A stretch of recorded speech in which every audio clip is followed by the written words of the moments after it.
What's up, world? GilbertBlaze's is back with another video. Now, a lot has happened in the wrestling world and I want to talk about it. We all know the big hot topic of the day is Mr. Kennedy's release. We all seen the video that he's shown on his Facebook page. I'll talk about that later on in the video. But right now, I want to talk about TNA and their recent acquisitions.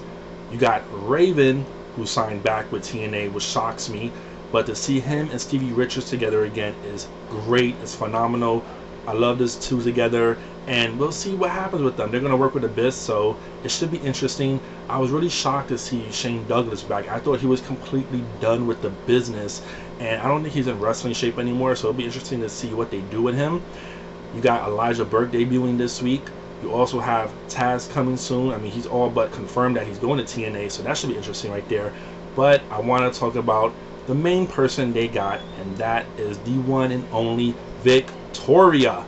Yes, that shocked the hell out of me. Now, I knew a few weeks ago that she was going to debut in TNA, but I was shocked by this because I thought, you know, she wanted to focus more on her MMA career. But Victoria, to me, can do anything she wants. I mean, she's in great shape still. She got a good age still. She has great wrestling skills, and from what I heard, she had a meeting with Dixie Carter. They met somewhere. It went very well. And Dixie wanted her in TNA, and good for Victoria. Now we can finally see Victoria's full potential. I doubt TNA is going to hold her back. They're going to let her go at it and do whatever she wants, so she could really put the knockout division up there again where it used to be. It should be interesting.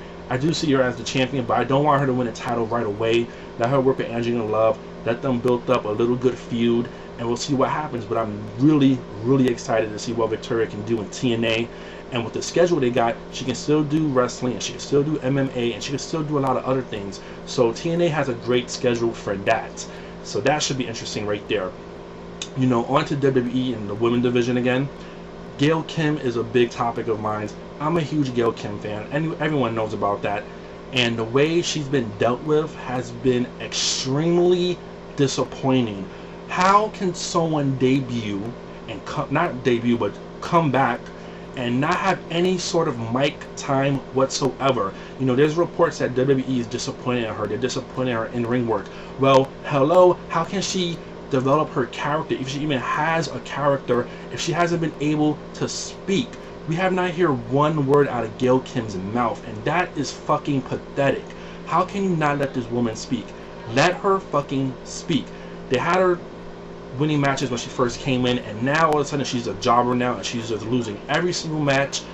So that pisses me off right there. So it just seems like once again they don't know what to do with Gail Kim, and they totally flushing her down the toilet, and that pisses me off. So hopefully once Melina and Michelle McCool have their little feud, Gail Kim will get back in the title picture, and we'll see what happens with that. But as of now, the women's division WWE is horrible. It's a fucking joke. It's a nightmare, and it's utterly ridiculous. You know, Spinnernet did a video yesterday about women's wrestling and how sex sells, and yes, that's a no-brainer. Sex does sell in women's wrestling now, and it's always going to be in North America women's wrestling, unfortunately, because Vince made it that way. He popularized that, and that everyone wants to follow that format, except for the knockout division. But there's a lot to go with the women's division in WWE. It has a lot of work ahead of them. If they want to take it serious again, who knows? But they got the women in there that could make it serious, but it's up to Vince and his people to give them time to wrestle. We'll see what happens with that. But, you know, on to Mr. Kennedy. A lot of people are up in arms about how he got released. And, you know, at first, yeah, I thought too he injured his wrist. But once I saw that video of his, it was pretty funny that he just totally, you know, fucked over WWE with his whole wrist thing like that. Without even saying one word, he pretty much said fuck you to WWE. And, you know, I am a Kennedy fan. I'm not his biggest fan, but I do agree with him getting released, because let's put it like this. He has been given so many chances over the years to be a huge, huge star, and he can never reach his full potential because he's been so injured prone. I mean, yes, it's bad luck. Maybe it's not completely his fault. Maybe it is. But you gotta look at it like this. He was given a lot of chances, and it just never worked out for him. When he got suspended, we all knew when he got suspended he was going to be involved in one of the biggest storylines of that year. He was potentially going to get set up to have world heavyweight title matches with Triple H, and it just never worked out because he failed his drug test. And that right there was a turning point of his whole career in WWE, because once he failed that drug test and he came back to WWE, he was never the same again. Honestly, I feel if he stopped taking the steroids, it really fucked up his whole body. His whole upper body just became weak. His joints probably became really weak, and he just could not take different bumps, and he just kept getting injured. And I've never seen a wrestler like this that has such great potential, phenomenal mic skills, great look. He does got good wrestling ability, but yet injury prone and just can never reach the level of star appeal that he's supposed to have had. So his whole WWE career was just a waste, and I hate to say it like that, but it really was a waste. WWE wasted a lot of money on him, and he never could deliver. So in their point, you know, Randy Orton, whether or not Orton was involved with getting Kennedy fired, who knows? But you gotta look at it like this: WWE is a business. They gotta protect their number one guy. Randy Orton is their heavyweight champion. He's their number one heel, supposedly, in the company. So if, let's say, Orton would have gotten injured, that would have just fucked up a whole lot of storylines. It would have messed up their whole program.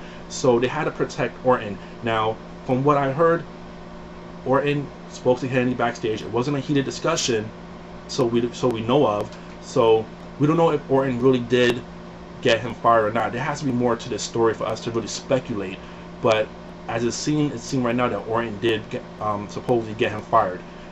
So, you know, I wish Kennedy the best of luck. If he still wants to wrestle, TNA will be knocking on his door. You know, TNA right now is chomping at the bits to get Kennedy to go into their ring and trash WWE right now. And if he does do that, hey, it might be entertaining to watch. I would watch it for sure. But right now, I think Kennedy needs to focus on just working out some more, honing his wrestling craft if he still wants to be a wrestler, and then take the TNA offer if he does want to go to TNA. But as of now, I agree with WWE for releasing him. I don't see any problem with him getting released at all, because Kennedy hasn't been in the big picture in such a long time, so it's not really a big loss. Yes, he had a lot of potential, but it's really not a big loss because he never reached the full potential that we all knew he could have reached. And that could be his fault, and it's not probably his fault, so it's a mix in between.